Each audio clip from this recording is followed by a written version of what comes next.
हम लोग श्रीमद् भागवतम के प्रथम स्कंद के अध्याय 2 दिव्यता और दिव्य सेवा श्लोक क्रमांक 5 की चर्चा कर रहे हैं। 5 और 6 यह है, शौनक आदि ऋषियों ने प्रश्न किया था कि सर्वश्रेष्ठ साधन क्या है, सर्वश्रेष्ठ श्रेय क्या है और शास्त्रों का वह सार बताइए जिससे आत्मा प्रसन्न हो जाए। तो उसके प्रश्नों का उत्तर इन 2 श्लोकों में श्रील सूत गोस्वामी जी दे रहे हैं।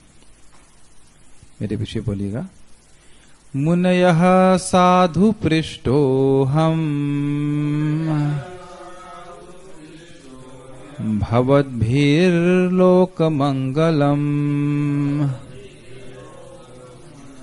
यत्कृतः कृष्ण संप्रश्नो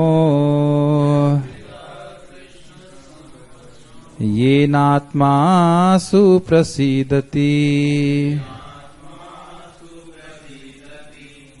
तो मुनेहा मतलब हे मुनिगण, भवद भी मतलब आपके द्वारा, साधु पृष्ठो अहम मुझसे बहुत अच्छा प्रश्न पूछा गया।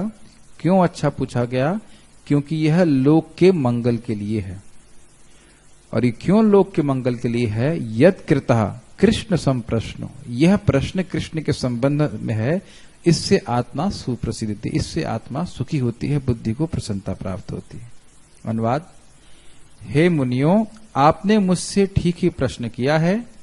आपके प्रश्न श्लाघनीय हैं। श्लाघनीय मतलब प्रशंसनीय हैं, क्योंकि उनका संबंध भगवान कृष्ण से है और इस प्रकार वे विश्व कल्याण के लिए हैं। ऐसे प्रश्नों से ही पूर्ण आत्मतुष्टि हो सकती है। एक बात ध्यान देना होगा, जब कोई जिज्ञासा होती है तो उस जिज्ञासा में के कारण हमारी एक मेडिटेशन शुरू हो जाती है कि इस प्रश्न का उत्तर क्या है। तो अगर कृष्ण के संबंध में जिज्ञासा होगी तो किसका स्मरण होगा? कृष्ण का स्मरण। सीधी सीधी बात है, इसके लिए अच्छी बात है। और जब कृष्ण का स्मरण होगा तो आत्मा प्रसन्न हो जाएगी। बहुत सिंपल सा उत्तर है। अगर कृष्ण से इतर कुछ बात होगी तो उस चीज का स्मरण होगा, भगवान का स्मरण नहीं होगा तो हम प्रसन्न नहीं होंगे। ठीक। श्रीधर स्वामी जी की टीका। तेषाम वचः प्रतिपूज्येति यदुक्तम तत्प्रतिपूजनम करोति। इसका अर्थ क्या है? उनके वचन मतलब जो 6 प्रश्न शौनक आदि ऋषि ने किए थे, उनके वचनों को प्रतिपूजित किया सूत गोस्वामी ने कि आपने बहुत अच्छा प्रश्न किए हैं। यह जो है इसी श्लोक में बोला जा रहा है। इस श्लोक में वे प्रतिपूजन कर रहे हैं कि आप लोगों ने बहुत अच्छा प्रश्न किया है मेरे से। हे मुनेहा साधु यथा भवति तथा हम पृष्ठा, मतलब आप लोगों ने मुझसे बहुत अच्छा प्रश्न किया है। क्यों? तो कह रहे हैं यतो लोकानाम मंगलम एतत्, क्योंकि इससे सभी लोगों का मंगल होने वाला है। अब वह क्यों मंगल होगा? तो कह रहे हैं यद यतः कृष्ण विषय संप्रश्न कृता। तो बड़ा अच्छा सीधा सीधा अर्थ है। इसका अर्थ यह है क्योंकि इन प्रश्नों का संबंध भगवान कृष्ण से है। और जीव मात्र का कल्याण कैसे होगा? जब भगवान कृष्ण का स्मरण करेगा। तो मैंने आपको समझाया था अभी कि जब कोई प्रश्न होता है, स्वाभाविक उस प्रश्न का उत्तर सोचोगे तो आप उस वस्तु का स्मरण करोगे।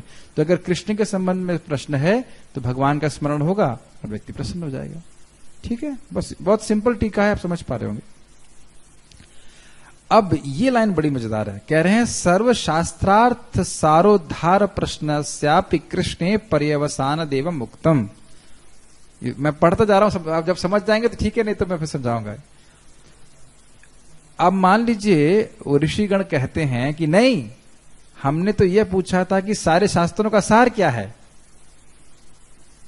हमने तो ये पूछा था आपसे, दूसरा प्रश्न ये किया था कि सारे शास्त्रों का सार क्या है। तो कहते हैं कि प्रश्न का मतलब समझो क्या है, अर्थात सर्वशास्त्रार्थ सारोद्धार प्रश्नस्यापि माने होना चाहिए। माने सारे के सारे वेद आदि शास्त्र जहां जाकर के पर्यवसित हो रहे हो। पर्यवसित मतलब जैसे बहुत सारी नदियां मिलकर के समुद्र में गिरती हैं, पर्यवसान का इंग्लिश में कैसे कहते हैं? कल्मिनेशन। तो कह रहे हैं ये समझ लो कि सारे वेद आदि जितने भी शास्त्र हैं वह सब भगवान में ही पर्यवसित होते हैं। इसलिए मैं कह रहा हूं कि आपने जो कृष्ण के संबंध में जो प्रश्न किया है, ये जो प्रश्न है यही वे आत्मा को प्रसिद्धि, आत्मा को सुख देने वाला है। क्या इस बात को समझ पा रहे हैं आप? आगे जाके इसी अध्याय में पढ़ेंगे वासुदेव परा वेदा, वासुदेव परा यज्ञ, वासुदेव परा सब कुछ। जितने भी धर्म शास्त्र हैं, वेद हैं, वे सब वासुदेव परकी हैं, भगवान का ही गुणगान है। आपने श्लोक सुना भी होगा, वेदे रामायण चैव हरि सर्वत्र गीयते। वेद रामायण सब जगह केवल भगवान श्री हरि का, अंते मध्य ऐसे हरि सर्वत्र गीयते, यही बात बोली जाती है, भगवान श्री हरि का ही गुणगान किया गया है। तो कह रहे हैं कि सिद्ध स्वामी कह रहे हैं कि मैं आपने प्रश्न कृष्ण का के संबंध में किया है और यही सारे शास्त्रों का सार है। समझ में आ गया? मैं फिर से रिपीट करूंगा, आपने कृष्ण के विषय में जो प्रश्न किया है यही सारे शास्त्रों का सार है, क्योंकि सारे शास्त्रों का सार क्या है? भगवान का स्मरण होना चाहिए। सुना है ना आपने, सर्व विधि निषेधेषु, क्या है वो? भगवान को कभी नहीं भूलना चाहिए। स्मृत्य, क्या श्लोक है वो? हमेशा भगवान का स्मरण करो और कभी भगवान को ना भूलो। सारे सततम स्मर्तव्यो विष्णु विस्मृतव्यो न जातुचित सर्व वेद विधि निषेधेषु एतयोर एव किंकरः। सारे विधि निषेध शास्त्र में बताए गए हैं, उसका उद्देश्य यही है कि हर समय कोई व्यक्ति भगवान का स्मरण कर सके और कभी भी भगवान को नहीं भूले। तो यही बात आप यहाँ पे समझ रहे हैं। समझ में आ रहा है? ये बड़ा इंटरेस्टिंग श्लोक है। तो यानी सभी शास्त्रों का सार भगवान कृष्ण ही है, इसलिए ऋषियों का प्रश्न भगवान कृष्ण में ही पर्यवसित होने वाला प्रश्न है। मतलब उन्हें पूछा शास्त्रों का सार क्या है, तो शास्त्रों का सार ये है कि भगवान कृष्ण के बारे में जिज्ञासा हो, उस जिज्ञासा से उनका स्मरण हो, जिससे कि आत्मा प्रसन्न हो जाती है। इसमें और छठे श्लोक में दोनों में इस प्रकार से उत्तर दिया जा रहा है। तात्पर्य को पढ़िए दशरथी प्रभु, माइक पे पढ़िए। ये बहुत महत्वपूर्ण चैप्टर है। यस, चूंकि पहले कहा जा चुका है कि भागवत के द्वारा परम सत्य को जाना जा सकता है, अतः नैमिषारण्य के ऋषियों के प्रश्न उचित हैं, क्योंकि उनका संबंध पूर्ण पुरुषोत्तम परमेश्वर परम सत्य भगवान श्री कृष्ण से है। भागवत गीता 15 में भगवान कहते हैं कि सारे वेदों में भगवान कृष्ण की खोज की उत्कंठा के अतिरिक्त और कुछ भी नहीं है। ये बहुत इंटरेस्टिंग है। कभी कभी लोग कहते हैं, अरे भाई वेद में तो कृष्ण के बारे में उल्लेख नहीं है। तो बड़ा सुंदर सा आर्गुमेंट है, भाई वेद लिखे किसने? भगवान ने। तो जिसने वेद लिखा है वो कह रहा है कि वेदों का पढ़ने का उद्देश्य क्या है, मेरे को समझना। तो हम इसके अलावा और क्या समझें? जैसे आर्य समाजी लोग हैं, ये कहते हैं हम वेद मानते हैं, कृष्ण को नहीं मानते। तो उनको बोलो जो वेद के संकलन करता है वह भगवान कृष्ण क्या बोल रहे हैं? वेदेश सर्वेर अहम एव वेद्यम। तो आप कृष्ण को नहीं जान रहे हो तो वेद जान क्या रहे? बहुत सिंपल सा आर्गुमेंट से आप उनको डिफीट कर सकते हैं। उनको जब जाना ही नहीं तो वो अपने को जाना ही नहीं। जिसको हम लोग ने भागवत में सुना है कि क्या है, थूथा, क्या कहते हैं इसको, भूसे को कूटना। भूसा रखा है, उसे कूट रहे हैं, खूब ज्ञान इकट्ठा कर रहे हैं, लेकिन भगवान को नहीं समझ पा रहे, तो फायदा क्या हुआ? यही बात बोल रहे हैं। ठीक है। इसी तरह कृष्ण संबंधी प्रश्न सारी वैदिक जिज्ञासाओं के सार समाहार हैं। अच्छा, ये चीज आपने भी टीका में पढ़ी थी, पढ़ा था ना? अब देख पा रहे हैं किस प्रकार से प्रभुपाद जी सिद्ध स्वामी जी से ले रहे हैं। हाँ जी, पढ़िए। सारा संसार प्रश्नों तथा उत्तरों से परिपूर्ण है। ये बहुत मजेदार है। इसको हम एक्सप्लेन नहीं करेंगे, अब खाली सुन के बड़ी प्रसन्नता हो जाएगी। उसको ऑब्जर्व करिएगा कि किस प्रकार से सुबह से लेकर शाम तक हर व्यक्ति प्रश्न करता रहता है। प्रश्न ये है कि क्या वो भगवान के बारे में, खाना प्रेम, आहार, निद्रा, भय, मैथुन, यही प्रश्न का होता है। ये कैसे अच्छा हो जाए? जैसे आज एक भक्त ने मुझसे प्रश्न किया, रोज आप दोपहर में सोए नहीं? तो मैंने कहा, तो कहने का अर्थ ही था उसका कि इस रूम में आए जहां थोड़ा सा ठंडा है तो वहां सो सकता है। तो उसका प्रश्न का उद्देश्य यही था कि उसको सोना है। तो मतलब कहने का अर्थ यह है कि आहार, निद्रा, भय, मैथुन के प्रश्न दिन भर चलते रहते। पढ़िए। सारे पक्षी, पशु तथा मनुष्य शाश्वत प्रश्नों एवं उत्तरों में व्यस्त हैं। भोर होते ही सारे पक्षी अपने अपने नीरों में प्रश्नों तथा उत्तरों में लग जाते हैं और शाम होते ही वही पक्षी वापस आकर पुनः प्रश्न उत्तर में व्यस्त हो जाते हैं। मनुष्य भी जब तक प्रगाढ़ निद्रा में सो नहीं जाता प्रश्न उत्तरों में व्यस्त रहता है। एक छोटा सा बात बोलूंगा, चलिए पहले पढ़ लीजिए फिर बताता हूँ। व्यापारी बाजारों में प्रश्न उत्तरों में लगे रहते हैं और उसी प्रकार न्यायालय में वकील तथा विद्यालयों एवं महाविद्यालयों में विद्यार्थी भी व्यस्त रहते हैं। संसद में प्रश्न उत्तर में ही लगे होते हैं और राजनीतिक तथा प्रेस प्रतिनिधि भी प्रश्न उत्तरों में मशगूल दिखते हैं। यद्यपि ये लोग जीवन भर ऐसे प्रश्न तथा उत्तर करते रहते हैं, किंतु रंच मात्र भी तुष्ट नहीं हो पाते। आत्मा की तुष्टि तो केवल कृष्ण विषयक प्रश्न उत्तर से ही हो सकते हैं। फिर से प्रश्न का किया जाएगा आपसे कि आत्मा की संतुष्टि कृष्ण विषयक प्रश्नों से ही क्यों होती है। मैंने उत्तर बताया था अभी, फिर मैं आपसे टेस्ट ले रहा हूं क्यों। क्योंकि आत्मा माइक पे बोलिए इनको। क्या होता है जब हमसे कोई प्रश्न करता है? यस, भगवान का अंश है तो जिज्ञासा भगवान के बारे में सुनने की इच्छा तो होती है, अंश है उसका। नहीं, ये आपने सही बोला, लेकिन अभी मैंने कुछ समझाया था आपको। इसलिए ये जो लैपटॉप है इसका कितना रैम है? 4 GB। अब आपने सोचा कि नहीं सोचा? अभी बात समझिए मेरी बात। जैसे ही मैंने प्रश्न किया था, अब आप कुछ और नहीं सोच सकते। आपने क्या सोचा? केवल रैम के बारे में सोचा, राम के बारे में नहीं सोचा रैम के बारे में सोचा। आप मेरी बात प्लीज समझिए, यह 1.1.9 की कमेंट्री में बोला गया है। धीमहि क्यों यूज कर रहे हैं व्यासदेव? क्योंकि पहला शब्द जो सूत्र है क्या है? अथातो ब्रह्म जिज्ञासा। यदि आपकी ब्रह्म जिज्ञासा होगी तो जिज्ञासा का पर्यवसान किस में होगा? मेडिटेशन में। धी आपकी मति जो है भगवान में लगेगी। और ये बहुत सुंदर, इसीलिए, और इसका लाभ पता है क्या है? आप 12वें गीता कहाँ है? जरा गीता दीजिए। भगवत गीता के 12वें अध्याय में भगवान कहते हैं कि इस प्रकार से तुम अगर मति मुझ में लगाए रखते हो। श्री बलदेव विद्याभूषण जी बताते हैं कि शास्त्र के विचार में, भगवान की लीलाओं में, भगवान ने लीला क्यों करी, ऐसे लगाते हो तो आप भगवान में ही निवास कर रहे हो। ये बात बोलते हैं। मय्येव मन आधस्व मयि बुद्धिम निवेशय निवस्यसि मय्येव अथ ऊर्ध्वम न संशय। मुझ भगवान में अपने चित्त को स्थिर करो और अपनी सारी बुद्धि मुझ में लगाओ। इस प्रकार तुम निस्संदेह मुझ में सदैव वास करोगे। तो यह श्रीमद् भागवतम भगवद गीता इसीलिए है ताकि हम भगवान के वचनों पर विचार करें कि भगवान ने ये क्यों कहा, या भगवान के संबंध में बात क्यों कही गई, भगवान ने ये लीला क्यों करी। जब यह प्रश्न होगा तब आप अच्छे से समझ पाओगे। अच्छा, आप एक और चीज देखो, क्या आपको ऐसा कभी अनुभव है कि आप जब शास्त्र में कुछ ढूंढने के लिए जाते हैं अपने प्रश्न का उत्तर, तो वह शास्त्र की पढ़ाई अलग होती है? कभी किए ऐसा कि आपको कोई प्रश्न उत्तर आप चाहते हो और भाई ये श्लोक कहाँ है, ढूंढ रहे हैं, फिर उसको समझने का प्रयास कर रहे हैं, वह अलग होता है बहुत, isn't it? तो ये अब जब आप, यही बात है, जब आपकी हमारी जो है भगवान के संबंध में जिज्ञासा होगी तो भगवान की स्मृति होगी, तो उससे तृप्ति होती, बड़ा प्रसन्नता रहती है व्यक्ति।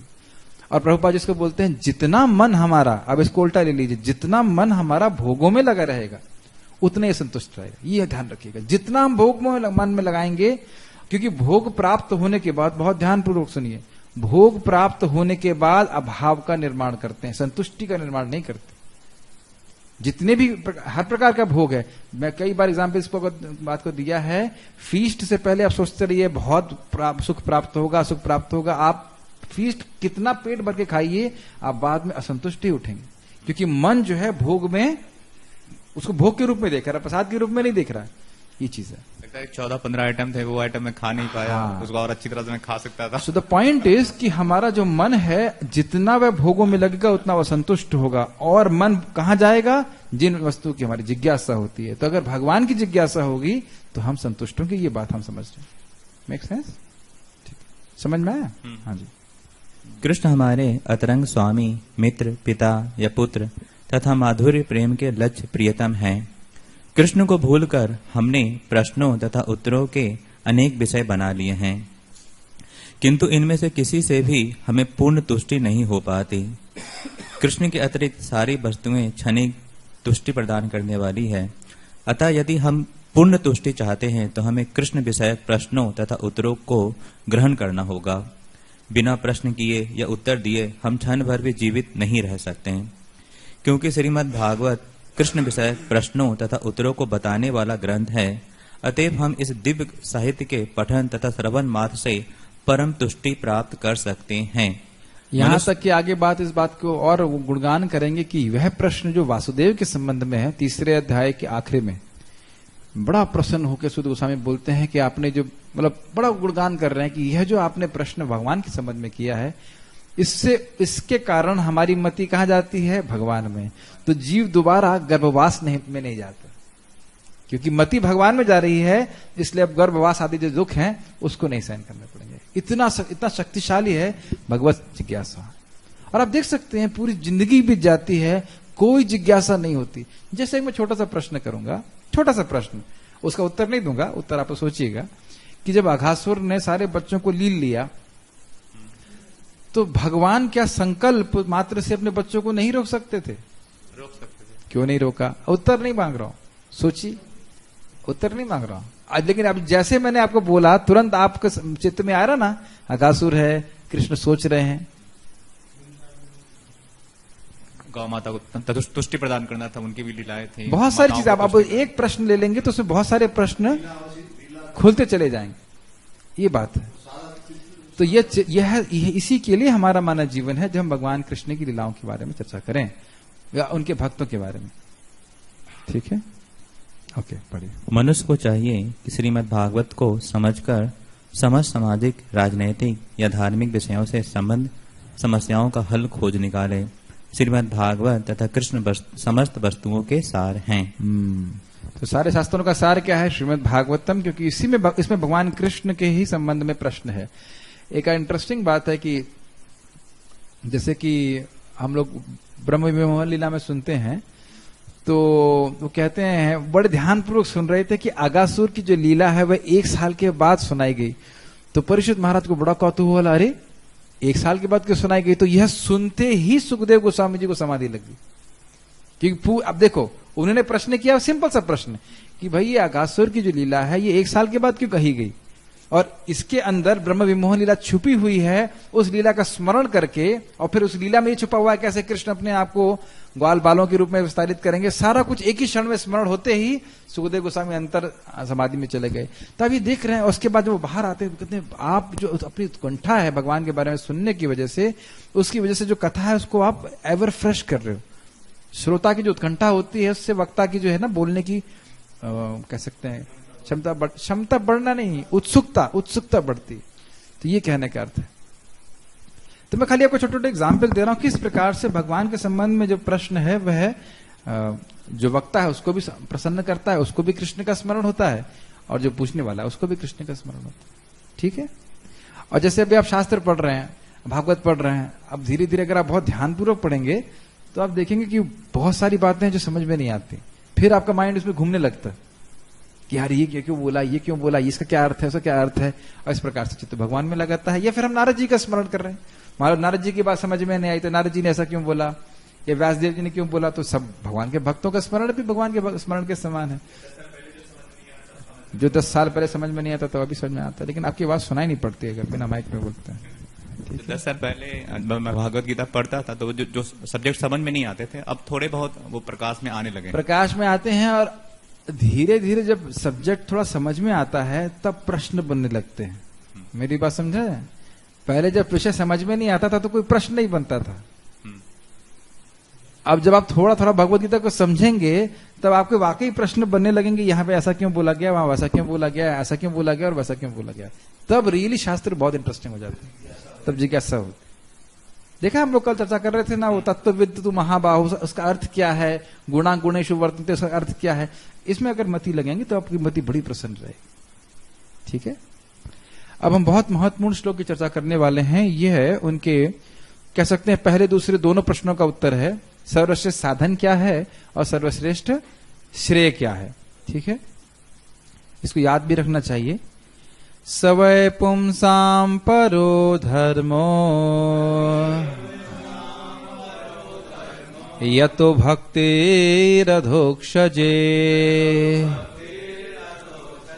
अहेतुकी अप्रतिहता ययात्मा संप्रसीदति। देखिए, सवै का मतलब है, वै मतलब निश्चित ही, और पुंसाम मतलब इंसानों के लिए। अब इंसानों के लिए कहने का अर्थ हो गया स्त्रियों के लिए, शूद्रों के लिए, द्विज बंधुओं के लिए, ब्राह्मणों के लिए, क्षत्रिय के लिए, सभी वर्णों और आश्रमों के लिए ये वो योग्य हैं भक्ति करने के लिए। ये साधन भक्ति सभी के लिए है। हम भगवत गीता से सुनते हैं ना, स्त्रिय वैश्य क्या है, स्त्रियो वैश्यस्ता शूद्रस्तेपि यान्ति पराम गतिम। जो मेरी शरण लेता है, भगवान कहते हैं, यानी हर कोई व्यक्ति भगवान की शरण ले सकता है, वह भी पराम गति को प्राप्त कर जाते हैं।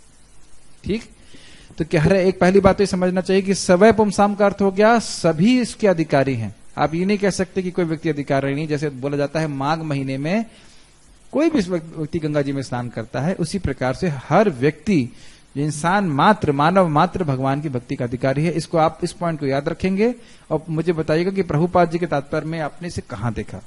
इस पॉइंट को याद रखिएगा। हम प्रभुपाद जी के तात्पर्य में पढ़ेंगे और आप देखिएगा कि पॉइंट प्रभुपाद जी क्यों बोलते हैं और कहां बोलते हैं। ठीक है। उसके बाद बोल रहे हैं परधर्म ये तो भक्ति रदोक्षजे। तो सर्वश्रेष्ठ साधन क्या है? परधर्म। परधर्म अर्थात दिव्य धर्म। परधर्म अर्थात जो भौतिक धर्मों से अलग है। भौतिक धर्म क्या है उसको हम वर्णन अभी करने वाले हैं, और वह है साधना भक्ति। तो वह साधना भक्ति कैसी होनी चाहिए? जिससे भगवान अधोक्षज में, अधोक्षज अर्थात जो इंद्रियों से परे हैं, तो मतलब इंद्रियों से परे कौन है? भगवान विष्णु या कृष्ण। तो उनमें भक्ति हो जाए, वह परधर्म है जिसके द्वारा भगवान अधोक्षज में भक्ति हो जाए। तो ये हो गया साधन। ये क्लियर हो रहा है? समझ में आ रहा है? परधर्म से आपको भगवान अधोक्षज की भक्ति प्राप्त होगी। अच्छा, ये भी देख लीजिए, अधोक्षज लिखा है अर्थात और किसी देवी देवता को बिल्कुल एक्सक्लूड कर दिया गया है। इतनी बात समझ में आ रही है आपको? तो सर्वश्रेष्ठ साधन कौन सा है? वह परधर्म, वह साधना भक्ति जिसके द्वारा भगवान अधोक्षज में भक्ति हो जाए। कैसी भक्ति? अहेतु की अप्रतिहता। अहेतु की अप्रतिहता से अर्थ हो गया प्रेम भक्ति। भगवान के चरणों में प्रेम भक्ति हो जाए, उसके बदले में वह कुछ भगवान से मांगे नहीं, कुछ उसको इवन मुक्ति की अभिलाषा भी ना करे। न भोग चाहिए न मुक्ति चाहिए, केवल भगवान के प्रेम वश वह भगवान की सेवा करता है। एक छोटा सा मैं एग्जाम्पल लेता हूं। जैसे रसगुल्ला है। आप में से किसी को पता है कि रसगुल्ला में कितने विटामिन होते हैं? हलवे में कितने विटामिन होते हैं? कभी जानने की कोई स्प्रिया होती है भाई इसमें कितने विटामिन होते हैं, खाने से क्या फायदा होता है? तो अभी जो हम भक्ति कर रहे हैं वो बहुत इंपॉर्टेंट है, वो अच्छी भक्ति है, शास्त्रानुमोदित है, लेकिन हम शास्त्र के आधार पर भक्ति कर रहे हैं। ये परधर्म है, ये परधर्म है, लेकिन हमको अहेतु की भक्ति भी प्राप्त नहीं। अहेतु की मतलब बस प्रेम के लिए कर रहा है, मतलब भगवान से प्रेम हो गया है, भगवान अच्छे लगते हैं, उनकी भक्ति करना अच्छा लगता है, उसमें रस है, उसको कर रहे हैं, कोई उसके बदले में कुछ चाहिए नहीं। वैसे एक बात और आपको देखनी होगी, ये अहेतु की अप्रतिहता यह साधना भक्ति पे भी अप्लाई करता है। थोड़ा सूक्ष्म बात है, साधना भक्ति करते हुए भी अन्याभिलाषिता शून्यम जो श्लोक है वह साधना भक्ति पे भी अप्लाई करता है। मैं फिर से रिपीट कर रहा हूं, बहुत ध्यानपूर्वक सुनिए। साधना भक्ति को साधना भक्ति तभी कहते हैं जब इसका उद्देश्य प्रेम भक्ति होता है, तभी इसको परधर्म कहते हैं। तो परधर्म कह दिया, इसका अर्थ मतलब आप भक्ति कर रहे हो, प्रभुपाद को समझाएंगे, भक्ति कर रहे हो लेकिन स्वर्ग जाने के लिए नहीं, यश प्राप्ति करने के लिए नहीं।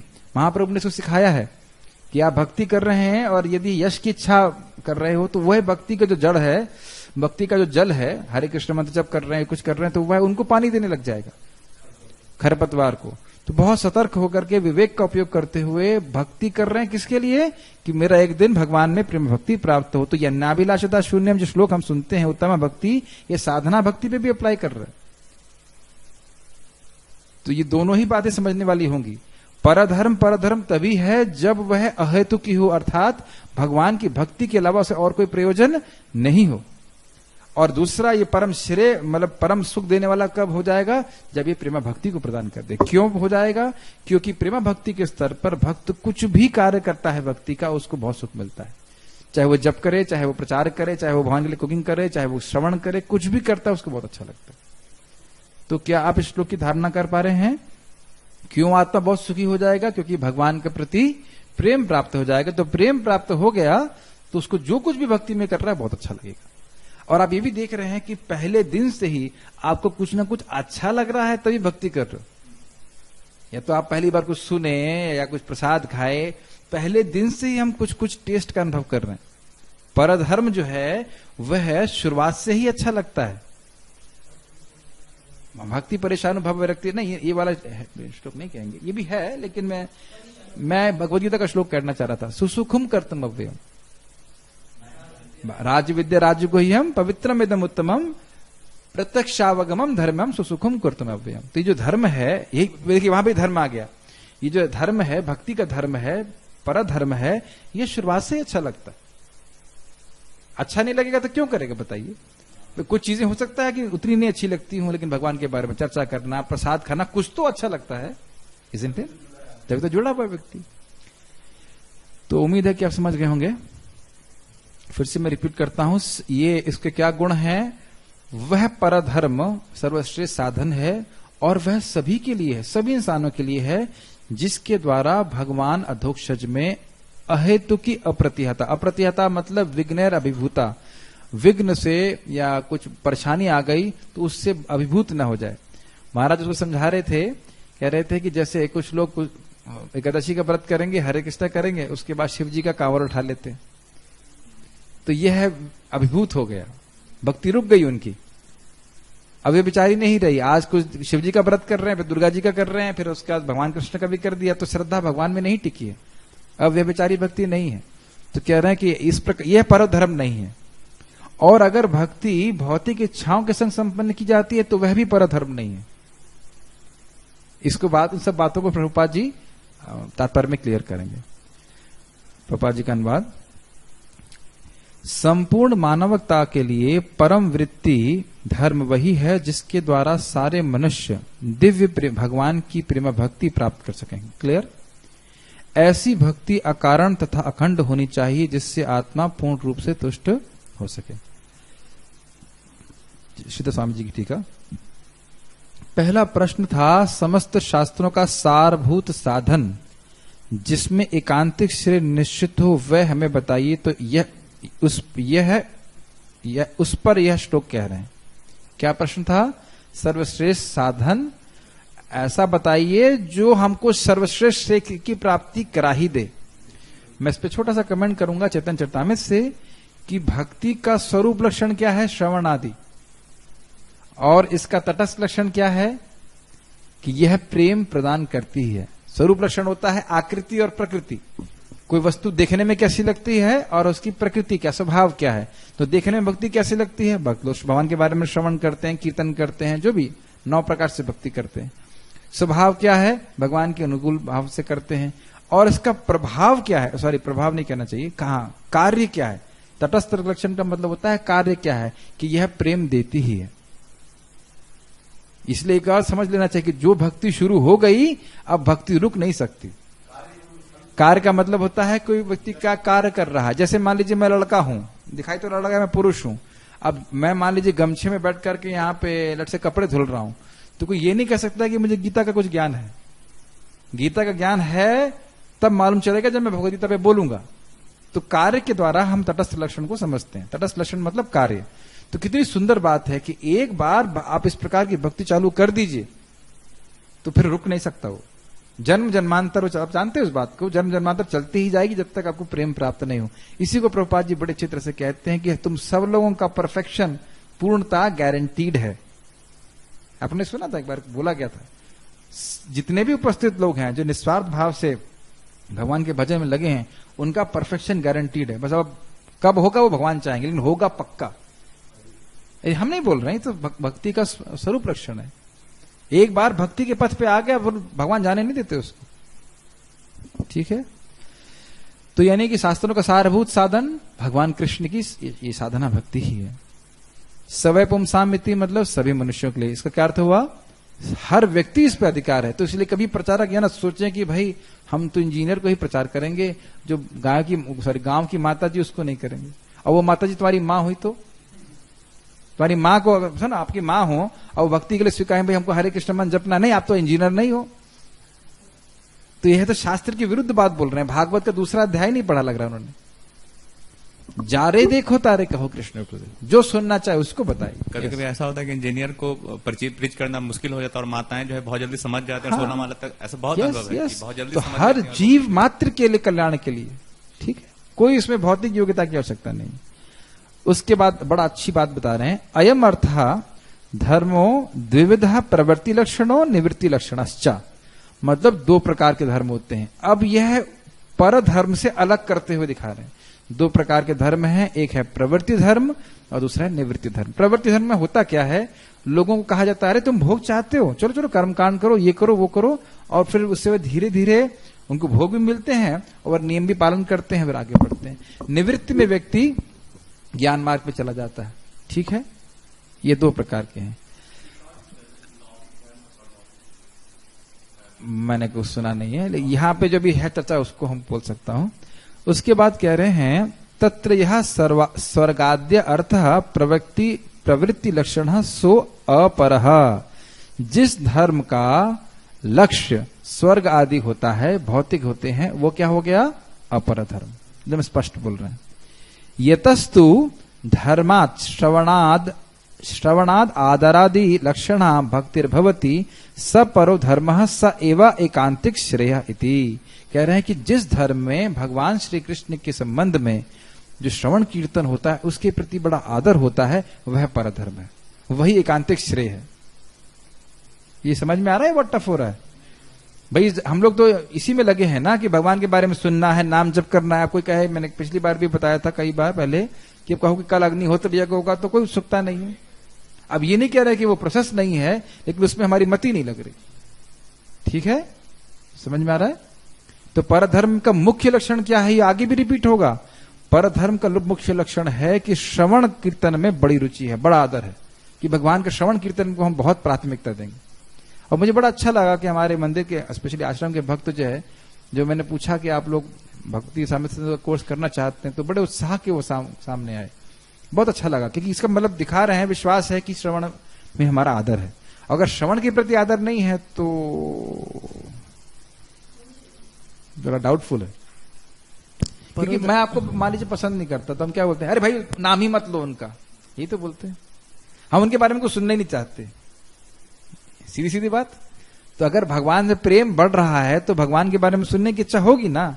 या मान लो भक्ति रसामृत सिंधु है, तो अब क्या देखो, उसमें बात बड़ी अच्छा है, लिखा है भक्ति रसामृत सिंधु, लेकिन प्रसंग है कृष्ण। कितना सुंदर बात थी ना। तो कहने का अर्थ है कि भाई हम भक्ति कर किस ले रहे हैं? कृष्ण की प्राप्ति के लिए। तो यह भी आप सोच रहे हो कि अरे भाई हम किस प्रकार से साधन करें, कैसे भक्ति करें कि कृष्ण की प्राप्ति जल्दी से हो। तो कृष्ण से प्रेम है ना, तो कृष्ण से बारे में कुछ सुनना ही नहीं चाहते तो क्या का प्रेम है, क्या प्रेम है? यस प्रभु। तो परो धर्म श्रवण कीर्तन, बाकी अन्य नवदा इसमें लिखा है कि श्रवण आदराद आदि, ये लिखा ना, श्रवण आदराद आदि का मतलब बाकी सब आगे, बाकी सब में भी है, लेकिन श्रवण बहुत इंपॉर्टेंट है भाई। सिंपल, आप सिंपल सोचो, मैं आपको प्रेम नहीं करता तो पहला क्षण क्या है? अरे भाई उसको सुनना ही नहीं इसके बारे में, यही बात। तो ये बहुत महत्वपूर्ण है। अगर नहीं है, अगर ये आगे भी आएगा, अगर श्रवण में रुचि नहीं हो रही है तो सब किया के करारा जो हमने किया हुआ है सब बंटादार, कुछ नहीं काम। भगवान के बारे में सुनने का आग्रह होना चाहिए। नहीं तो भगवान गोपियां जो भगवान की चर्चा कर करके एक दूसरे से प्रसन्न होती थी। अरे भाई भगवान गीता में स्पष्ट बोलते हैं, कथयन्तश्च माम नित्यः तुष्यन्ति च रमन्ति च। भक्तों का संतोष यही है कि कृष्ण के बारे में चर्चा करें। सब कुछ आ जाता है, लेकिन आधार श्रवण है। अगर प्रभुपाद जी बड़ा स्पष्ट बोले कि भाई अगर आप श्रवण कीर्तन नहीं करोगे तो ये जो श्री विग्रह हैं वो गलगृह हो जाएंगे। अरे गुरु जी ने काय के लिए दे दिए 6 विग्रह, हमें रोज सेवा करनी पड़ती, ये भावना हो जाएगी। माइक पे बोलिए। हम लोग भक्ति में सुन के ही आते हैं और सुन के ही टिके रहते हैं। श्रवण आदि शुद्ध चित्त कौरिबे उदय। बहुत अच्छा मार्ग बता रहे थे महाराज की भगवान को हमारे हृदय में आने के बहुत सारे तरीके पता है, लेकिन सबसे अच्छा तरीका उनको कान के मार्ग का लगता है। और ये भगवान कान का मार्ग, कान के द्वारा आते हैं। और ये बातें अभी आने वाली हैं आगे। भक्त्या श्रुत ग्रहीतया, ये जीव गोस्वामी इस बात बोलते हैं कि भगवान ऐसे ही प्राप्त नहीं हो जाते, खूब प्रचुर मात्रा में आप जब वैदिक शास्त्र से सुनेंगे तब भगवान में श्रद्धा टिकती है, नहीं तो नहीं टिकेगी। ठीक है, आपकी आवाज नहीं सुनाई पड़ रही, क्या बोल रहे हैं? कौन सा ग्रंथ की बात कर रहे हैं? चैतन्य भागवत। जैसे चैतन्य चैतन्य में चैतन्य महाप्रभु बोलते हैं ना कि भक्ति को मतलब सिंचन करना है सर्वनाश। यस, ये हमारी बेसिकली भक्ति सिंचन का मतलब क्या कि श्रद्धा स्ट्रांग होती चली जाती। और इसमें सर्वश्रेष्ठ जो फर्टिलाइजर है श्रीमद् भागवतम, सर्वश्रेष्ठ श्रवणीय विषय है, क्योंकि सुनने की इच्छा मात्र से भगवान हृदय में आने लगते हैं, प्रेम बढ़ने लगता है। ठीक है, तो ये सब बातें तो इसमें बोल रहे हैं कि प्रीति बढ़ती चली जाए और कोई वासना हृदय में नहीं रहे, ये परधर्म है। ठीक है, कथम भूता मतलब किस प्रकार की भक्ति प्राप्त हो जाए, तो कह रहे हैं अहेतु की, अर्थात हेतु फलानुसंधानम तद रहिता अप्रतिहता। नहीं, पूरा नहीं समझा है। देखिए उसको टीका पढ़ने का स्टाइल क्या है। अहेतुकी को समझा रहे हैं हेतु फला अनुसंधान, हेतु का मतलब हो गया है फल का अनुसंधान हो, फल की अपेक्षा हो, तद रहिता, जिस भक्ति में भौतिक फल की अपेक्षा से रहित हो वह हेतु की भक्ति हुई। समझ पा रहे? टीका बहुत मुश्किल नहीं होगी। फिर कह रहे हैं अप्रतिहता अर्थात विघ्नेर अभिभूता। अब ये नहीं कि कुछ बीमारी आ गई या घर में कोई मर गया, सूतक लग गया, ये लग गया तो भक्ति बंद कर दे, जब बंद कर दे, ऐसा नहीं। या मूड नहीं हो रहा, कभी आप देख रहे होगे कभी जब सूखा लगता है, कभी कभी 16 माला में ही 2-4 माला बड़ी अच्छी लगती है, 2-4 सूखी लगती है, कुछ ऐसे होता है। तो अब ऐसा नहीं कि हम एक दिन की परिस्थिति के हिसाब से जो है अगर हम आज भजन नहीं करेंगे, आज गर्मी है, आज बरसात है, ऐसा नहीं। विघ्न अभिभूता, विघ्न तो आएंगे, आध्यात्मिक आदि भौतिक आदि दैविक कष्ट आएंगे, लेकिन उसके बाद भी भक्ति करता रहे व्यक्ति। ठीक है, हो सकता है घर वाले अपोज करें, बहुत सारी परेशानियां आ सकती हैं, और ये भगवान के द्वारा ही दी जाती हैं हमारी परीक्षा लेने के लिए। इस प्रकार की भक्ति हो जाए। ठीक है, तात्पर्य को पढ़िए अनुपम कृष्ण बाबू।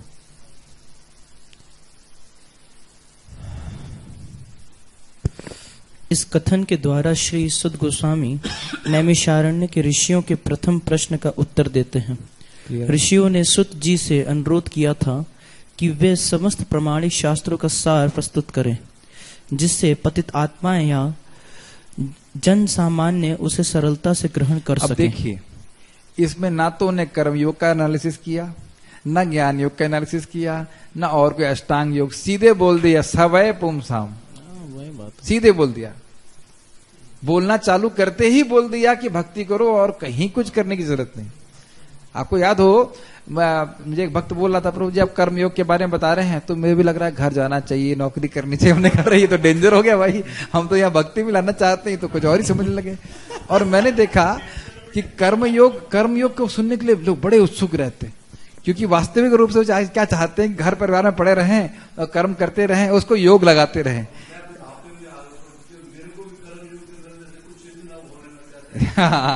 तो आप कर्म योग सुनकर के लोग बड़े उससे तो मतलब उत्साहित हो जाते हैं कि कर्म मार्ग में वैसी प्रवृत्ति बहुत है।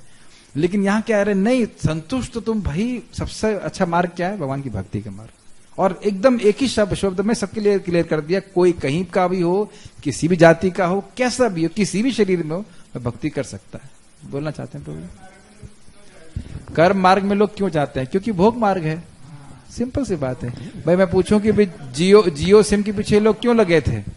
क्योंकि इंद्र तृप्ति प्राप्त हो, सिंपल सी बात है। यस, वेदों में मनुष्य के लिए 2 प्रकार की वृत्तियां बताई गई हैं। एक प्रवृत्ति मार्ग या इंद्रिय भोग का मार्ग कहलाती है, और दूसरी निवृत्ति मार्ग या त्याग का मार्ग कहलाती है। टीका में पढ़ा था।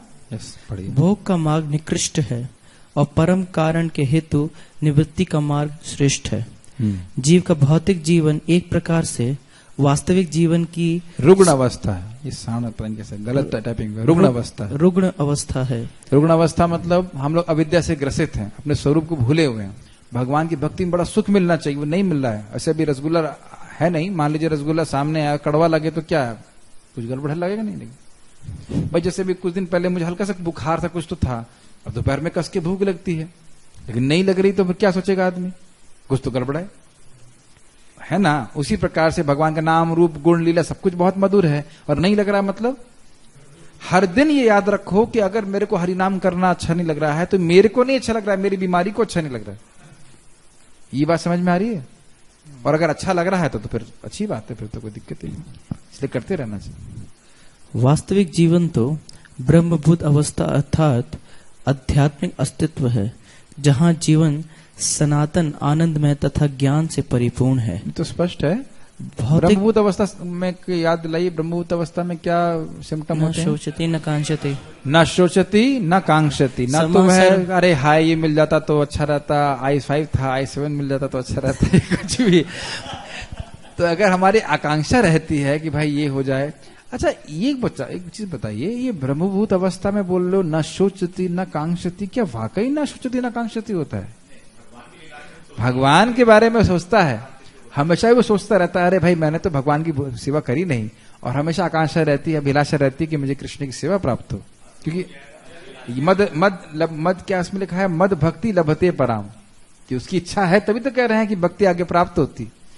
लेकिन यहाँ कहने का अर्थ है भौतिक वस्तुओं के प्रति उसकी आकांक्षा नहीं रहती। यस, भौतिक जीवन नाशवान, मोहपूर्ण तथा कष्टमय है। इसमें सुख तो है ही नहीं, यहाँ केवल कष्टों से छुटकारा पाने का व्यर्थ प्रयास मात्र है, और कष्टों का क्षणिक नाश मिथ्या ही सुख कहलाता है। ये लाइन समझ में आई? समझाइए इसको। ये बहुत अच्छी लाइन प्रभुपाद ने लिखी, बहुत सुंदर तात्पर्य प्रभुपाद जी का है। यस। लाइक हम सोचते हैं कि हम अगर हम अपनी जो लाइफ है उसको ऐसे कंफर्ट्स लाएंगे तो हमारी लाइफ सही हो जाएगी, लेकिन ये गलत है हमारा ऐसा सोचना, राइट? क्योंकि वो फिर से आएगी प्रॉब्लम।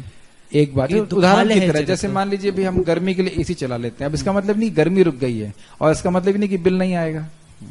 और जैसे एसी रूम के बाहर जाएंगे फिर गर्मी लगेगी, फिर दिक्कत हो जाएगी। अरे भूख लगती है तो थोड़ा भूख के लिए कुछ खा लिया, खाना चाहिए, खाने की आवश्यकता है, लेकिन सोचते अब इसका मतलब तो नहीं कि दोबारा भूख नहीं लगेगी। नींद आ गई तो सो गए, अब इसका मतलब तो नहीं कि दोबारा नींद नहीं आएगी। और मान लीजिए हमने बड़े एक्सपर्ट रहे जीवन में, सारी चीजें करने में बड़े एक्सपर्ट रहे, फिर भी मृत्यु तो आएगी। यस, कुछ बोल रहे महाराज बड़ा अच्छा एग्जाम्पल ऑन तो देते करिए, हैं। ऑन है। महाराज बहुत अच्छा एग्जाम्पल देते हैं कि मतलब कोई बुजुर्ग है, उसने गट्ठर अपने सर पे रखा है, हाँ, और थोड़ी देर में उसको भारी लगा तो सर बोझ उतर रहा। नहीं फिर पूरी उसके कंधे कहानी पे- नहीं पूरी कहानी नहीं सुनाई आपने। एग्जाम्पल तो अच्छा याद दिलाया आपने। एक बुढ़िया थी, बुढ़िया जो है एक अपना गट्ठर लकड़ी का लेके बड़ा अपने गर्दन पे सर पे लेके जा रही थी, तो भगवान सामने आए, उसने पुकारा भगवान मेरी मदद करो, तो भगवान सामने आए, तो भगवान ने कहा क्या चाहिए, तो कहते हैं ये गट्ठर उठा करके मेरे कंधे पे रख दीजिए आप।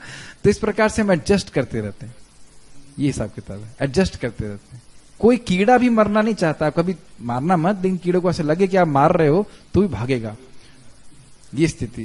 वो नहीं सोचेगा कि मैं कीड़ा हूं, मैं तो बड़े दयनीय स्थिति में हूं, चलो अच्छा मुझे मार रहे हैं, मुझे निवृत्त कर रहे हैं, ऐसा नहीं कोई सोचेगा।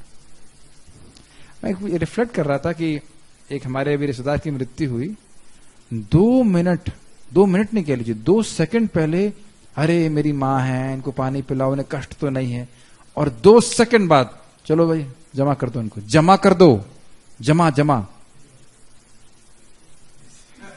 एकदम आंखों के सामने में देख रहा था। वो क्या होता है जिसमें लाश रखी जाती है मॉर्चुरी में, ठंडा रखते हैं उसको, हाँ रखते। उसी को मम्मी बोल रहा है, ताऊ बोल रहा है, जो कुछ बोल रहा है, उसमें बर्फ रखी जा रही है, उसके बाद जला दो, और उस राख को लेने के लिए हाँ वो कर दिया होगा, ठीक है। याद रखना चाहिए इस बात को, धन खर्च करने में कभी मतलब आप जो है पीछे मत हटना। आने वाली धर्म का एकमात्र प्रयोजन है धर्म करना। जो धन मिला है उसे कभी मत सोचना कि कभी मिले तो कभी मत सोचना कि इसको बचा के रखूं, कुछ काम के नहीं आएगा आपके। धन का एकमात्र प्रयोजन है कि धर्म में लगाओ, और धर्म का एकमात्र प्रयोजन है मुक्ति। मुक्ति मतलब भगवत आगे बढ़े, व्यक्ति प्रेम प्राप्त करे। ये बहुत सुंदर चैप्टर है, मेरा बहुत इच्छा होती है इसे पढ़ाने। कभी मत आसक्त होइएगा, क्योंकि हम 1 रुपए नहीं लेके आए थे और 1 रुपए लेके जाएंगे नहीं, और इस शरीर का कोई मूल्य नहीं है। इस शरीर से जितनी भगवान की सेवा हो जाए बस वो अच्छा। इस शरीर का कोई प्रयोजन नहीं, एकदम आंखों से दिखता है। उस रिश्तेदार के लाखों रुपए खर्च करने के लिए तैयार हैं, जैसे मृत्यु हो गई चलो हटाओ उसको। और ये हम सभी के शरीर के संग होने वाला है, हमारे संग नहीं, हम सभी के शरीर के संग होने वाला है। कभी भी हो सकता है, तो है ही। और कहीं किसी को भी देख लो जिससे आप बहुत आसक्त हो, तो और आप रोज अनुभव करते होंगे कि शरीर से कितनी दुर्गंध आती है, तो बहुत ये विचारणीय बात है। ये बहुत क्षणिक है, केवल फोकस रहना चाहिए कैसे हम अधिक से अधिक कृष्ण की सेवा कर सकते हैं। और इसके लिए श्रवण बहुत जरूरी, श्रवण रहता है ना तो फिर व्यक्ति फोकस रहता है इस बात पे। पढ़िए आगे। अतः बढ़ते जाने वाले भौतिक भोग का मार्ग नाशवान है, कष्टमय तथा मोहपूर्ण होने के कारण निकृष्ट है। क्यों नाशवान है लिखा तो है। नाशवान है मतलब टेम्परेरी है, हाँ। तो पूरे It has an end. और मोहपूर्ण होने का फंडा बहुत जबरदस्त है। जितना व्यक्ति भोग करेगा उतना भी नहीं समझ पाएगा कि वह है फंसा हुआ। बहुत सुंदर बात भक्त बता रहे थे कि जितने भी असुर जगत के, उनको लगता नहीं कि वो असुर हैं, उनको लगता है वो जगत के कल्याण के लिए कर रहे हैं। कुछ लोग तो हैं जो डिस्ट्रक्शन करना चाहते हैं, लेकिन कुछ लोग तो बिल्कुल कन्विंस हैं कि हम सही कर रहे हैं। इंग्लिश में एक मुहावरा है, the road to hell is paved with good intentions. नरक जाने का जो मार्ग है वह सही इच्छाओं की से मतलब बनाया जाता है। इच्छा नहीं कहना चाहिए, उद्देश्यों से बनाया जाता है। ये छोटा सा एग्जाम्पल, हिटलर साहब जो थे वो मांस नहीं खाते थे क्योंकि उससे हिंसा होती है। तो उनके जो असिस्टेंट ने पूछा, रे आप इतने लोगों को मरवा दे रहे हैं? कहते हैं क्या करें, हमें समाज के कल्याण के लिए से करना पड़ा। कितना अमेजिंग है ना। तो इस प्रकार से मूर्ख हैं जो जितना व्यक्ति भोगों में लगेगा, जितना आसुरिक होगा, उसको समझ नहीं आएगा कि वो खुद असुर है।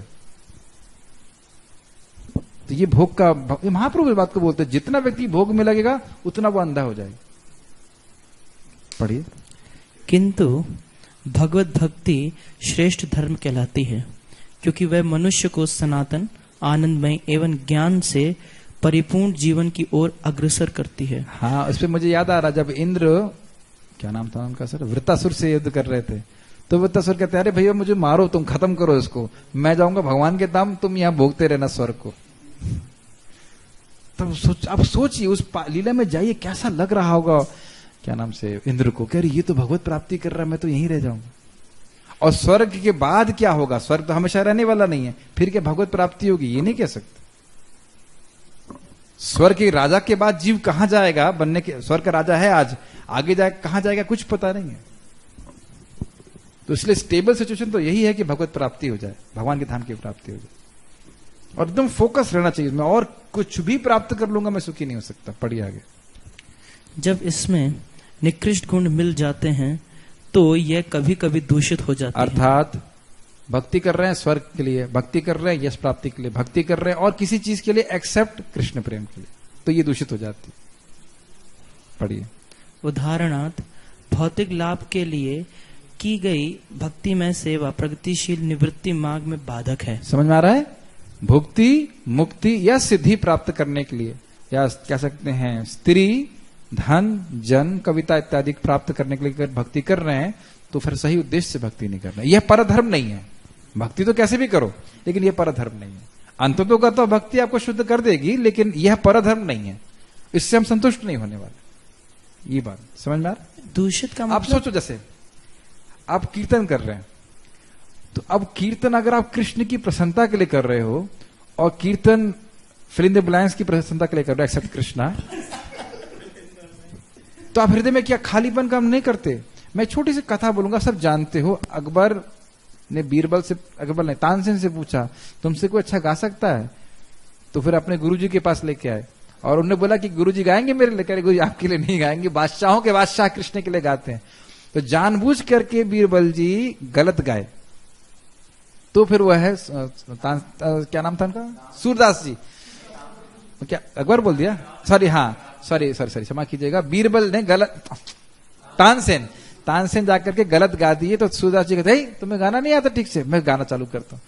तो फिर वो जब गाए तो कृष्ण की प्रसन्नता के लिए गा रहे, तो अकबर तो मूर्छित हो गए, कहते हैं तो हमने कभी सुना ही नहीं। ये हम कल्पना नहीं कर सकते कि केवल कृष्ण की प्रसन्नता के लिए कोई कार्य किया जाए तो कृष्ण किस प्रकार से रेसिप्रोकेट करते हैं। अब मेरी बात समझ पा रहे, कितना संतुष्टि आत्मा को होती है जब भगवान हृदय में बैठे ना, वह रेसिप्रोकेट करते हैं। अगर जब निस्वार्थ भाव से भजन करते हैं, तो निस्वार्थ नहीं रहेगा भजन, तो सुख नहीं मिलेगा। ये बात मैं फिर से रिपीट करूंगा, भक्ति तो कैसे भी कर लोगे, लेकिन उत्तमा भक्ति नहीं कहलाएगी, वह पराधर्म नहीं कहलाएगी जब तक वह निस्वार्थ नहीं। ठीक है? इस रुग्ण जीवन को भोगने की अपेक्षा संन्यास या सर्व त्याग श्रेष्ठ वृत्ति है। ऐसे भोग से केवल रोग के लक्षण बढ़ते हैं और उसकी अवधि भी बढ़ जाती है। क्या अर्थ है इसका? भाई कोई भोगों में लगे रहेगा तो भोग का संस्कार बनेगा, संस्कार बनेगा तो फिर भोग में प्रवृत्ति होगी, तो फिर और लंबे समय तक हमें जगत में रहना पड़ेगा। हाँ जी। अतः भगवत भक्ति शुद्ध होनी चाहिए, यानी कि साधन भक्ति की अवस्था में भी हमारा ये में विवेक रहना चाहिए कि मैं भक्ति कर क्यों रहा हूं। ठीक है? यस। अर्थात उसमें भौतिक सुपभोग की रंच मात्र कामना नहीं रहनी चाहिए। क्लियर? अब ऐसे एग्जाम्पल से समझिए, आपको दिल्ली से वृंदावन आना है, गोल क्या है? वृंदावन आना है। अब रास्ते में सोचो रहे मैं फरीदाबाद में थोड़ा जब पिज्जा खा लेता हूं, तो आपकी जो यात्रा है उसमें डिस्टर्बेंस आया ना। अब पिज्जा खा लिया, फिर वापस फिर टेम्पो में बैठे, तो हो गया ना 2 घंटा खराब। ये बात तो उसमें हुआ क्या, व्यक्ति भूल गया कि मेरा गोल क्या था, मुझे वृंदावन पहुंचना था, रास्ते में पिज्जा नहीं खाना था। और ये बात हम ऐसे सामान्य सी बात बोल रहे हैं, भक्ति करते करते व्यक्ति बहुत सारे जो भक्ति के वजह से आने वाले, क्या कह सकते हैं उसको, साइड बेनिफिट्स हैं, उनको मेन बेनिफिट मानने लगता है। भाई आपको ऐसे प्रभु जी बता रहे थे बड़े बड़े लोगों के पांव छू रहे हैं, तो अब ये नहीं सोच रहे थे कि मैं भक्त बन गया। बाहर के लोग कुछ भी सोचे, मुझे पता है मेरे हृदय की स्थिति क्या है। तो जो विवेकी पुरुष है वह इस बात को समझता है। महाराज समझा रहे थे, भक्ति जात अनर्थ, भक्ति से भी अनर्थ उत्पन्न हो जाता है कि आपको लोग सम्मान करने लग जाएंगे, सब कुछ करने लग जाएंगे, तो आप ये याद रखें कि हम हैं क्या। हम तो आज महाराज भी ये बता रहे थे, हम तो कोई योग्यता नहीं है। जो पूर्ववर्ती आचार्यों ने कहा उसको हम भक्तों के समक्ष रख रहे हैं। उससे का कल्याण हो जाए तो हो जाए। ठीक है, आगे बढ़िए। अतः मनुष्य को चाहिए कि वृथा की कामना, सकाम कर्म तथा दार्शनिक तर्क वितर्क से रहित भगवत भक्ति रूपी उच्च कोटि की वृत्ति को स्वीकार करे। याद आ रहा है उत्तम भक्ति का गुण ज्ञान कर्मादि अनावृतम, इससे शून्य रहना चाहिए। ये नहीं कि भाई हाँ अन्याभिलाषिता शून्यम ज्ञान कर्मादि अनावृतम, उसमें कोई निर्विशेष ब्रह्म का अनुसंधान नहीं होना चाहिए, कोई कर्म कांड नहीं होना चाहिए, सबसे नहीं होना चाहिए, रहित रहना चाहिए। इसी से उनकी सेवा में शाश्वत संतोष प्राप्त होगा। कितना बड़ा सूत्र है। अगर हम भक्ति में सुखी रहना चाहते हैं तो भक्ति में हमको भक्ति के मतलब में क्या चाहिए? भक्ति ही चाहिए, ये भावना रखना चाहिए। रोज भगवान से यही प्रार्थना करना चाहिए, भगवान आपके चरणों में मुझे सच्चा भक्त बनने की शक्ति दे दीजिए, मैं आपके चरणों में शुद्ध प्रेम प्राप्त हो जाए, यही चाहिए। प्रेम बिना व्यर्थ मोरा दरिद्र जीवन, दास करी वेतन दे मेरा दिए प्रेमतन, यही रोज प्रार्थना करना चाहिए। ये महाप्रभु की प्रार्थना है, कृष्ण बहुत अच्छी प्रार्थना। यस, हम लोग हरे कृष्णा क्यों कर रहे हैं? हरे कृष्णा करने के लिए। Yes, simple.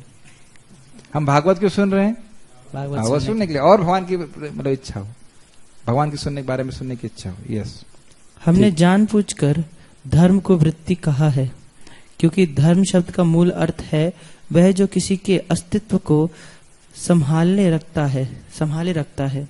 जीव के अस्तित्व इसी बात पर निर्भर है कि वह अपने कार्यों को भगवान कृष्ण के साथ अपने सनातन संबंध में समन्वित करे। समझ गए इस लाइन का अर्थ? बहुत अच्छी लाइन है। मैं सेवक हूं और कृष्ण स्वामी है, और स्वामी को सेवक को संतुष्ट रखना चाहिए। यही तो हम चाहे, यही तो सोचते हो, यही तो मतलब है ना। कंडीशन सोल मतलब स्वामी को सेवक को संतुष्ट रखना चाहिए, लेकिन ऐसे नहीं है। हमारा संबंध ये है कि हम सेवक हैं, कृष्ण हमारे सेवा से संतुष्ट रहे, हम कृष्ण हमारे स्वामी। जब ये भावना होगी तो फिर हम सुखी होंगे। हाँ, भक्ति में आने के बाद भी सोचता है प्रभु जी मेरे को तो मंगल आरती मन नहीं कर रहा जाने का, मेरे को जप करने का मन नहीं कर रहा है, मेरे को क्लास जाने का मन नहीं कर रहा है, तो तू अपने ही सुख ढूंढने के लिए है यहाँ पे। ये नहीं सोचेगा कि गुरु वैष्णव कृष्ण किसे संतुष्ट होंगे, मुझे तो कोई सम्मान नहीं मिल रहा, मैं कोई को पूछता ही नहीं है, ऐसा। तो जहां तक मेरे को होता रहेगा, ऑब्वियसली कुछ आपकी समस्या है तो आप डिस्कस कीजिए, लेकिन जब तक हम यह सोचते रहेंगे, फिर से बहुत ध्यानपूर्वक सुनिए कि मेरे को सुख कैसे प्राप्त होगा, ये भोग बुद्धि है, ये भक्ति बुद्धि नहीं है, ये भक्ति बुद्धि नहीं है। और जितनी मात्रा में हम ये सोचेंगे कृष्ण किसे संतुष्ट होंगे, स्वाभाविक रूप से आप संतुष्ट हो जाओगे। जैसे एक माता छोटे बच्चे की सेवा करती है तो ये नहीं सोचती बच्चे से मुझे कैसे सुख प्राप्त होगा, स्वाभाविक रूप से निस्वार्थ भाव से सेवा करती है तो अपने आप सुख प्राप्त होगा। जितना निस्वार्थता होगी उतना ही हम सुखी होंगे। बात केवल सुनने के लिए नहीं है, इसको मतलब अंदर एकदम एब्जॉर्ब करने वाली बात। पढ़िए। कृष्ण समस्त जीवों के मध्यवर्ती धुरी हैं और वे अन्य समस्त जीवों अथवा शाश्वत रूपों में सर्वाकर्ष व्यक्तित्व हैं। प्रत्येक एवं समस्त जीवों का दिव्य जगत में एक शाश्वत रूप होता है और कृष्ण उन सबों के लिए परम आकर्षक हैं। कृष्ण परम पूर्ण है। इंटरेस्टिंग है, आध्यात्मिक जगत में सबका एक दूसरे से भी बहुत प्रेम है, जिसका आधार क्या है? कृष्ण। ये सिंपल सी बात। पढ़िए। Centre is Krishna. यस। और अन्य सभी उनके अंश प्रत्यंश हैं। तो स्पष्ट है। इनके सेवक तथा सेवक का संबंध है, यह दिव्य है और हमारे भौतिक अनुभव से सर्वथा भिन्न है। यह सेवक सेव्य भाव घनिष्ठता का सर्वाधिक अनुकूल रूप है। जैसे जिस प्रकार से भक्त भगवान को प्रसन्न करना चाहता है, वैसे ही भक्त भी भगवान को प्रसन्न करना चाहते हैं। ये ताम माम प्रपद्यन्ते, जैसे भगवान का भक्त भगवान की सेवा करना चाहता है तो भगवान को भी बहुत सुख मिलता है। एक बहुत छोटा सा एग्जाम्पल दूंगा, बड़ा आपको इंस्पिरेशन मिलेगा कि जब भगवान के भक्तों को प्रसाद खिलाते हैं तो भगवान को हनी खिलाने जैसा होता है, मधु खिलाने जैसा। मैंने भेजा भी था शास्त्रीय इंस्पिरेशन में, बहुत सुंदर। भगवान के भक्तों को आप प्रसाद खिला रहे हैं तो भगवान को इतनी प्रसन्नता होती है, मतलब प्रसाद खाने से भगवान प्रसन्न हो जाते हैं कि मेरा प्रसाद खा रहे हैं भक्त लोग। बोलना चाहते हैं अब बोल दीजिए, मैं रिपीट कर दूंगा नहीं तो। हाँ, ब्राह्मण के मुख से खाता हूं, 2 बार बोलते हैं भगवान। यज्ञ से उतना संतुष्ट नहीं होते। पढ़िए। जैसे जैसे भक्ति में सेवा की प्रगति होगी, मैं क्या कहना चाहता हूं कि जैसे भक्त स्नेह कर रहा है वैसे भगवान भी स्नेह कर रहे। और बल्कि ये भी गलत बोल दिया मैंने, जितना स्नेह भगवान का है उतना तो भक्त कर नहीं सकता। मनुष्य को इसका अनुभव होगा। हर व्यक्ति, ये बहुत अमेजिंग बात है। और जिस दिन अनुभव होगा ना, हम पागल हो जाएंगे। भूरीजन प्रभु कहते हैं इस बात में, कृष्ण हल्का सा भी आपको प्रकट दिखा देना कि वो आपसे कितना प्रेम करते हैं, आप पागल हो जाओ। लिटरली पागल मतलब पागल हो जाओ। You can not control yourself. ये बात गोप कुमार को गोलोक में प्राप्त होती है। गोलोक में सबसे पहले वो समझते थे कि कृष्ण सबसे प्यार करते हैं, लेकिन जब वो गोलोक जाते हैं, कृष्ण को देखते हैं, उनको आलिंगन करके बेहोश हो जाते हैं, इतना कृष्ण को प्रेम। तब वो पहली बार समझते हैं कि कृष्ण मुझको इंडिविजुअली कितना प्रेम करते हैं। जैसे आपके गुरु महाराज हैं, तो गुरु महाराज सबको, सभी शिष्यों को प्रेम करते हैं, लेकिन अगर आपको मालूम चले कि गुरु महाराज आपको, उस दिन आप बोल रहे थे ना कि जब मेरे को गुरु महाराज बड़े प्रसन्न हुए कि मैं जा रहा हूं प्रचार करने के लिए, तो आपको लगा कि गुरु महाराज आपसे बहुत प्रेम करते हैं। अन्य से प्रेम तो करते हैं, आपसे बहुत प्रेम करते हैं, तो फिर अलग फीलिंग होती है। तो यह प्रभुपाद बता रहे हैं कि जैसे जैसे हम, भगवान तो हमेशा प्रेम कर रहे हैं, हम नहीं प्रेम कर रहे, हम नहीं समझ पा रहे इस बात को। भाई अनादिकाल से हम लोग भगवान को भूले बैठे हैं, फिर भी हृदय में तो है ना भगवान। तो जैसे जैसे व्यक्ति भक्ति में आगे बढ़ता जाता है, समझ में आता है देखो मैंने कितनी गलतियां करी हैं, फिर भी भगवान हमको जाने नहीं दे रहे, फिर भी स्नेह कर रहे हैं, फिर भी रखे हुए हैं, भक्ति करने का मौका दे रहे। इससे तो आप, ये भी इंटेलेक्चुअल है, लेकिन वाकई अनुभव करने लग जाएंगे तो फिर आप really you can go mad. और इसीलिए देखिए महाप्रभु भक्तों से मिलते हैं, वो उनको अनुभूत होता है भगवान कितना प्रेम कर रहे हैं, वो छोड़ नहीं सकते उसे। हर व्यक्ति को इस भौतिक अस्तित्व की बद अवस्था में भी भगवान की दिव्य प्रेमा भक्ति करनी चाहिए। बहुत सुंदर। इसका अर्थ ये नहीं है कि अगर हम शरीर में हैं, इस भौतिक शरीर में हैं, तो हम शुद्ध भक्ति नहीं कर सकते। बहुत गंभीर बात है ये। भाई भौतिक शरीर में है, इसका अर्थ ये नहीं कि मैं भक्ति कर रहा हूं तो फिर उसका उद्देश्य जो है भौतिक ही होना चाहिए। समझ में आ रही बात? भक्ति कर रहे हैं, नाम जप कर रहे हैं। जैसे भी मैं आज महाराज से पूछ रहा था कि महाराज शरीर की आवश्यकता होती है, रोटी पानी पूड़ी जो भी जरूरत होती है, तो कह रहे हाँ ठीक है, लेकिन जब आप जप कर रहे हैं तब इन्हीं पूड़ी के बारे में सोच रहे हैं। जप कर रहे हैं तो नहीं सोचे कि कंबल मिल जाए। तो फिर यह जो है पराभक्ति नहीं है, यह है परोधर्म नहीं है। Make sense? ये समझ आ रही बात? इससे मनुष्य को क्रमशः वास्तविक जीवन का संकेत प्राप्त हो सकेगा और पूर्ण तुष्टि का आनंद मिलेगा। कोई प्रश्न है यहाँ था? चलो स्टॉप हियर। श्रीमद् भागवतम की जय, श्रील प्रभुपाद की जय।